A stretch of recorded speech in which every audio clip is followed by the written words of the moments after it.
Live from the historic Ham Building in St. Paul, it's the Haberdasher's Couch. I'm Kendrick, inviting you to the show, starring Jaime and Dorset, featuring Todd Walker, also featuring Amy Charlo. And now, ladies and gentlemen, here's Jaime. It's Todd About Town, Todd Walker, entertainment, travel, and more. Hey Todd, what's new? Welcome back to Todd About Town. Today we are going to introduce you to one of the business leaders here in St. Paul who has multiple holdings actually around the Twin Cities, specifically in the restaurant community, and find out how he has dealt with this pandemic. Hey Michael. Welcome to Grolla, Todd. All right, so this is a little awkward, right? Because we're also good buddies, and now we're going to be Mr. Professional here, right? Sounds good. I don't know if we need to be too professional. I think we start by maybe having a Cheers. Quick mystery of what's in this glass. But let's say it looks like water. It's not water, right, Michael? Correct. Mm-hmm. We never drink just water. No, it's not vodka either. All right, Michael, so you have multiple restaurants around the Twin Cities. We're almost going in on a year of the pandemic. So let's first talk about the restaurant industry and how you have been able to pivot during this period. Yeah, so it's hard to believe it's about 11 months ago that we had the first shutdown with regards to the coronavirus pandemic. With our current operating holdings, we have full service and fast casual. So when the world first shut down, everything literally just went to pretty much almost zero. We were all allowed to do takeout. We initially saw the trends from people with the consumer side transitioning to places that already did takeout or were well known for takeout. So for example, we're sitting in La Grolla right now. La Grolla has never been known for takeout food. So in the first 4 to 8 weeks, this restaurant was down close to 90 to 95% year over year. Since that piece, it's been a slow climb back. I think as people have realized, A, they want to get back out, support their local favorite places, and B, I think there's also a level of more comfort with regards to, that the virus was not going to be as airborne or as scary as what people once thought it was back in February and March. Right, so La Grolla really wasn't set up, but I've had their takeout and it's been terrific. Thank you. But some of the other restaurants that you have, for instance, agriculture, they were completely ready to do takeout. I mean, that was not a big challenge for agriculture, was it? No, not at all. So our two fast casual concepts we have are agriculture and soda roll, who are both very well positioned initially for the transition from no in-store dining to takeout. Those restaurants already, soda roll, for example, does about already 70 to 80% of its overall sales were takeout. Agriculture was in the neighborhood around 30 to 40. If you look at the difference too in terms of some of the day parts and some of the trends that have really happened, and they continue still today, if I look at with the lunchtime period, has really gone away with people not working from home, not going into the office. When's the last time people almost had sales meetings and sales lunches?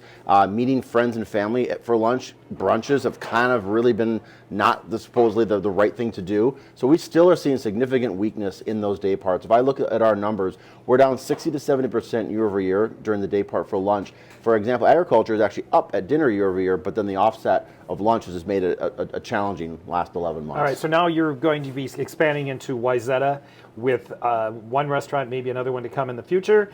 But how are you opening a new restaurant during this time period and feeling like you have the confidence that this is the right time, the right place, and the right location? Yeah, I think, my background historically is not in restaurants, it was in the financial world. And anytime that you have second or third standard deviation type events, I think they create opportunity.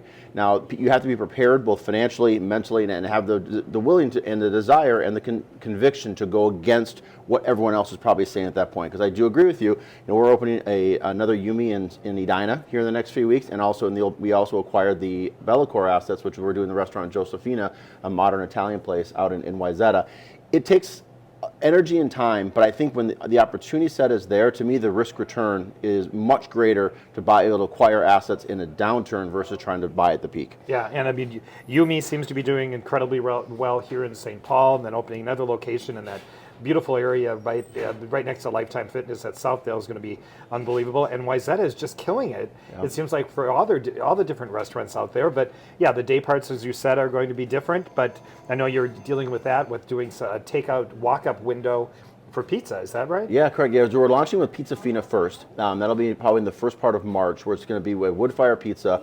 takeout only. There'll be other kind of cold pasta salads, some other items that will be as well, but the focus will be on the takeout for pizza, and then launching the full in-store menu, which will only have pizza as a consistent menu item to the in-store in probably late March or early April, which will have cocktail menus, a much more higher fine dining kind of focused experience. All right, so let's talk about crime, because you get hit with the pandemic, and then the crime rates have just exploded here in St. Paul. It's insane. My dad lives in a very nice building here in Cathedral Hill, security building. I was at his house earlier today. They've been hit by the same guy 4 times in a security building, in a very nice high-end building, and it's just unbelievable. And I know a lot of the restaurants have been hit. Yeah. I mean, what is your reaction to what we're experiencing in crime? It's horrendous to hear the situations like your dad where a single person tries to hit the same building multiple times. You look out in here to Selby Avenue. Selby Avenue has been a focal point for a lot of attempted crime. The Nome has been in the news quite a bit down the street with regards to attempted burglaries multiple times. Yumi St. Paul, which is across the parking lot where we sit today, that has been tried to be broken in twice in the past 9 months. Fortunate, Grolla has not been hit yet. Yeah, I know. It's just frightening. I mean, everybody's looking over their shoulder. You get the feeling that, when you're driving your car, that no matter what happens, just continue to roll, because the carjackings are so insane. I mean, I think somebody told me yesterday, I drive a Jeep, as you know, and that one of the police officers said they had 20 Jeeps stolen in one day before 2 o'clock. So it's crazy. Are you regretting the decision to buy your Jeep? No, I'm not. All right, in closing here, let's just talk a little bit about the political climate, because this smells so good, the crab cakes, and it's ready for another sip of the wine. So tell me about your comments on the current political climate. I know a lot of people are going after our current city council, our current mayor, saying, where are you during these difficult times? Yeah, well, I think I would look back to is that, to me, the first and foremost responsibility of government is to provide a safe community for all the citizens. If they don't achieve that, to me, everything else kind of falls apart. So I think that it has been scary and sad. I feel like there were the residents of St. Paul and Minneapolis and all around the metro area have felt this inundation of crime, which has really changed the way we live and work. I walk out of my garage now and I'm peeking underneath my car and looking around. So I think what comes back to it is saying, to me, at the end of the day, our mayor and our city council members, we need to stand up and speak out for what are we doing to stop crime. We realize you're not going to snap your fingers and make this all go away. One of the things that has kind of concerned me a lot about is obviously in the last, again, 9-10 months in Minnesota with George Floyd, police reform has been a common thing that's talked about, and then it's spread across the country and across the world.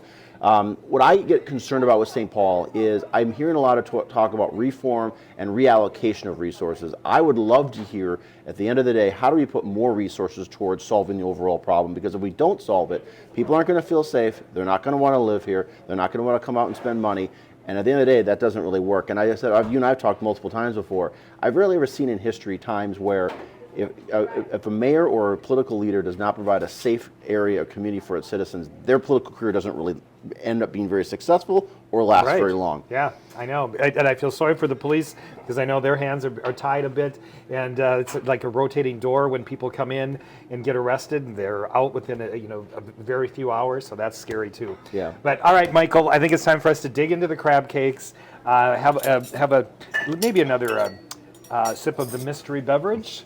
All right? Absolutely. Crab cakes. Got to take one bite of the crab cake. You guys, one of my favorite things on your menu. If you haven't been to La Grolla, you're missing out. All right, Michael, here's to you, my friend. Thank you, Todd. Support our local businesses. Cheers.